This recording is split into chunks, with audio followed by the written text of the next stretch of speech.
দীর্ঘ প্রায় দেড় দশক প্রবাসে থাকার পর বিএনপির শীর্ষ নেতা তারেক রহমান এখন নিজের রাজনৈতিক অবস্থান নতুন করে ব্যাখ্যা করতে চাইছেন। লন্ডনে এক রাজনৈতিক সমাবেশে দেয়া বক্তব্যে তারেক রহমান বারবার মুক্তিযুদ্ধের প্রসঙ্গ তুলে ধরেছেন এবং স্পষ্ট ভাষায় বলেছেন, স্বাধীনতার বিরোধী শক্তির সঙ্গে আপোষের কোনো প্রশ্নই নেই।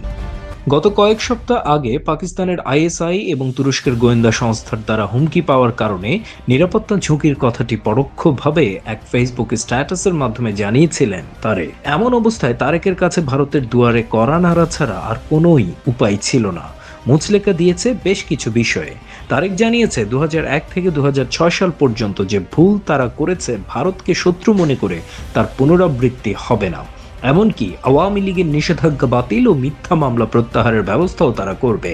শুধু তাই নয়, বিএনপির পক্ষ থেকে অহেতুক ভারত বিদ্বেষী মিথ্যা প্রোপাগান্ডা ছড়ানো হবে না, যার ফলাফল অবশ্যই ইতোমধ্যে বাংলাদেশের বিভিন্ন টকশোতে দেখা যাচ্ছে। বিএনপির কোনো নেতানেত্রী টকশোতে আগের মতো ভারত বিরোধী কথা বলছে না। হরে কৃষ্ণ হরে রাম, শেখ হাসিনার বাপের নাম। আমি কিন্তু আমার ছোট্ট একবারও নড়ে নাই ওইখানে। তবে রাজনৈতিক বিশ্লেষকরা বলছেন, তারেকের জীবননাশের হুমকি যখন দিচ্ছে পাকিস্তান এবং তুরস্ক, তখন ভারত একা কতটুকু নিরাপত্তা দিতে পারবে?